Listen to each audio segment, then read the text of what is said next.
وما تقدموا لأنفسكم من خير تجدوه عند الله هو خيرا وأعظم أجرا. الحمد للہ رب العالمین والصلاة والسلام علی سید الانبیاء والمرسلین وعلی آلہ واصحابہ اجمعین اما بعد. جہاں تک مجھے یاد ہے بچپن میں ایک بار میں اپنے دوست کے گھر یا غالباً اپنے کسی رشتہ دار کے گھر گیا تھا. میں چھوٹا تھا. میں نے وہاں دیکھا کہ ایک جو گھر میں خاتون تھی، غالباً اس کی والدہ تھی یا گھر کی کوئی بڑی تھی، وہ صوفے پہ لیٹی ہوئی تھی. اچھا، میں کیا دیکھتا ہوں کہ ان کا چہرہ بالکل سفید ہوا ہوا ہے اور ان کی آنکھوں پر 2 کھیرے رکھے ہوئے ہیں. سبحان اللہ. پہلے تو میں دیکھ کے ڈر گیا. میں نے کہا سفید شکل والی عورت، آنکھوں میں کھیرے، یہ نہ اٹھ کے میرے پاس سیدھا آ جائے. پھر میں نے بولا نہیں، شاید ان کا جو ہے نا، یہ سوچا کہ یہ دماغی توازن جو ہے نا ان کا شاید صحیح نہیں ہوگا، کوئی مینٹل ایشو ہوگا. یہ بھلا کون کھیرے اپنی آنکھوں پہ لگتا ہے؟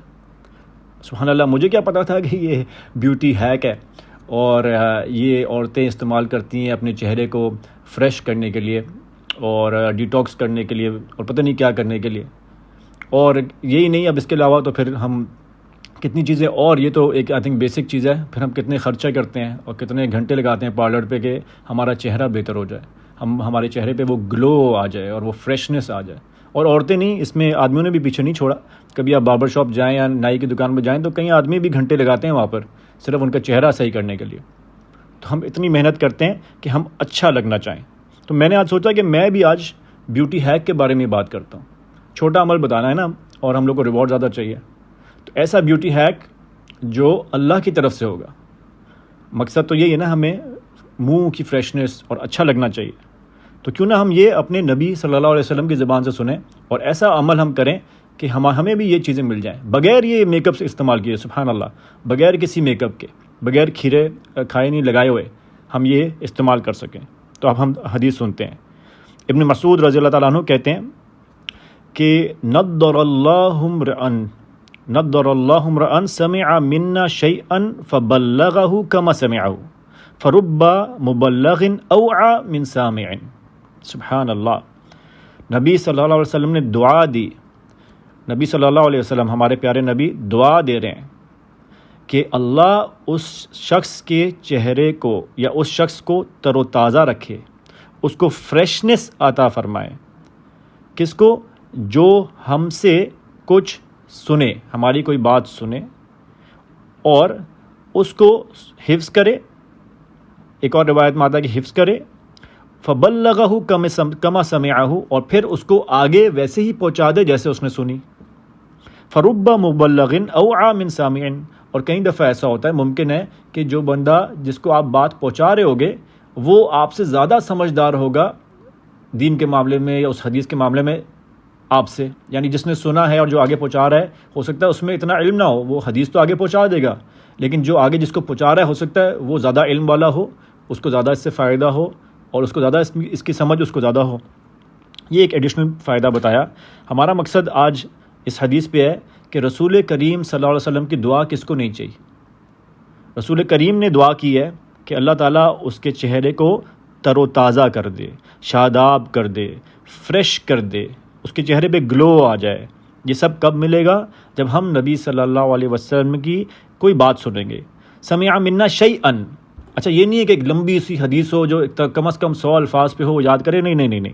شیئا 10 حدیثیں نہیں، 5 حدیثیں نہیں، ایک حدیث بھی اگر ہم لوگ یاد کر لیں تو ہم اس حدیث کی کیٹیگری میں آ سکتے ہیں. یہی چاہیے نا ہم لوگ کو، فریشنس چہرے کی، گلو، تر و تازہ لگنا. ہمارے استاد کہتے ہیں کہ اس میں اشارہ کیا ہے زبردست. دیکھیں ذرا سوچیں، کسی انسان کی شکل پر تر و تازگی کب آتی ہے؟ خوشی، نور، یہ کب آتا ہے؟ کیا اس کے چہرے پہ نور اور خوشی آ سکتی ہے جب یہ ڈپریس ہو؟ کیا اس کے چہرے پہ خوشی آ سکتی ہے، رونق آ سکتی ہے جب یہ ٹینشن میں ہو، پریشانیوں سے گھرا ہو؟ نہیں آ سکتی. بلکہ یہ کب ہوتا ہے؟ جب انسان کے دل میں سکون ہوتا ہے، جب اس کو فکر و غم نہیں ہوتا. تو اس میں یہ اشارہ ہے کہ اللہ پاک پھر اس بندے کو دل کا سکون بھی دیں گے. ایسی نعمتوں سے نوازیں گے جو اس کو خوش رکھے، جس کا اثر پھر اس کے چہرے پہ بھی آئے گا اور تر و تازگی آئے گی۔ اللہ اکبر، ہے نا کتنا بڑا فائدہ، اتنا بڑا فائدہ کہ ہم اس کو یعنی ایسا نہیں ہو سکتا کہ ہم اس کو چھوڑ دیں۔ یہ تو اگر اتنا بڑا فائدہ کسی کو مل رہا ہو تو کون ہے ہم سے جو اس کو چھوڑ دے گا۔ ہاں یہ بات یاد رہے کہ اس کا مطلب، علماء نے کہا کہ یہ مطلب نہیں ہے کہ آج بندہ بولے اچھا بڑا زبردست فائدہ ہے تو ایک حدیث یاد کر لیتا ہوں، اس کے بعد کسی کو بتا دیتا ہوں پھر بھول جاؤں گا۔ نہیں، کہتے ہیں پھر ہمیں یہ ڈر ہے کہ جب وہ حدیث یاد کرے اور بتائے تب تو تازگی ملے، لیکن ڈر یہ ہے کہ جب وہ بھول جائے اور اس کو یاد ہی نہ رکھے تو پھر اس کے بعد وہ تازگی بھی چلے جائے، ختم ہو جائے ساتھ ساتھ۔ تو اصل بات کیا ہے حدیث کی، ہم لوگ کو انکریجمنٹ کیا مل رہی ہے؟ رسول کریم صلی اللہ علیہ وسلم اتنی جو بڑی دعا دے رہے ہیں ہم لوگ کو، وہ یہ کیوں ہے؟ تاکہ لوگ کو انکریج کیا جائے کہ ہمارے پیارے نبی صلی اللہ علیہ وسلم کی بات کو یاد کیا جائے اور اس کو آگے دوسروں تک پہنچایا جائے، اور اس میں ہمارا ہی فائدہ ہے، ہمارے دین کا بھی فائدہ ہے، ہماری دنیا کا بھی فائدہ ہے اور ہماری آخرت کا بھی فائدہ ہے۔ ذرا ایک منٹ اگر سوچیں سب لوگ، ایک منٹ ابھی یہاں پر پاز ہو جائیں اور ذرا سوچیں کتنے گانے یاد ہیں ہم لوگوں کو، کتنے ڈائلاگز فلموں کے یاد ہیں ہم لوگوں کو، ہم نے کتنے فارمولا میتھس میں اور سائنس میں اور ڈگری کے لیے ہم نے کیا کیا یاد نہیں کیا، اپنے بزنس کے لیے ہم کیا کیا چیزیں یاد نہیں کرتے۔ ہمارے پیارے نبی صلی اللہ علیہ وسلم جن سے ہم محبت کا دعویٰ کرتے ہیں، اشد محبت کا، شدید محبت کا دعویٰ کرتے ہیں، ان کی کتنی باتیں ہم لوگ کو یاد ہیں کہ ہم کسی کو آگے ایز اٹ از حدیث سنا سکیں۔ نبی صلی اللہ علیہ وسلم نے اپنی پوری زندگی لگا دی، قربانی دے دی، اپنے گھر کی، اپنے گھر والوں کی، ہمارے لیے دعا مانگ مانگ کے روتے رہے۔